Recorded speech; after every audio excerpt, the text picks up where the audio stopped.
minister zaum tak te soila in rola engam bozong in min longai lo ramula tin member te kan diangin points of clarification ha kan deal theya mun phia sungchang hi ne ani na taka chuan ACDP atana sum sarkar masaina da thlap ACDP program hakal zel mai sera chumun phuemol phone hi thleng lo tur ni ACDP atana sum sarkar da sap thlap allocation poti planning department a finance department pura pe thlap to adong tu tur po mizoram dung le wanga chu ko sing ruk khan chhuato chu paisa chu hun phiale nan sarkar tharina I tlata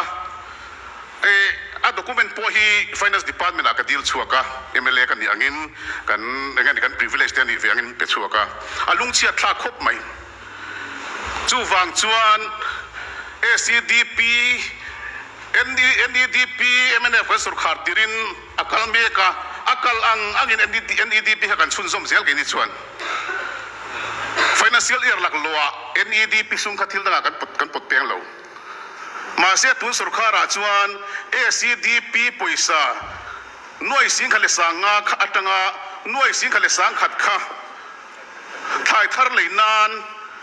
tia a thai thar lei tu lamte suppliers lamte poniang tin society lamte poniang an la in peisi lova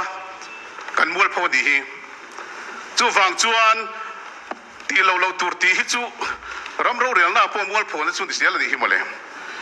tu na hian chung ko sing ru ACDP dong tura an ming po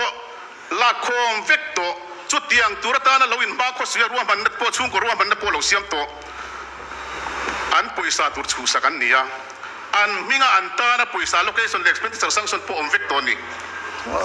personal claim hiala ni chumi kan ti wang chuan mun phia riat hi kan ti suala a chetani speaker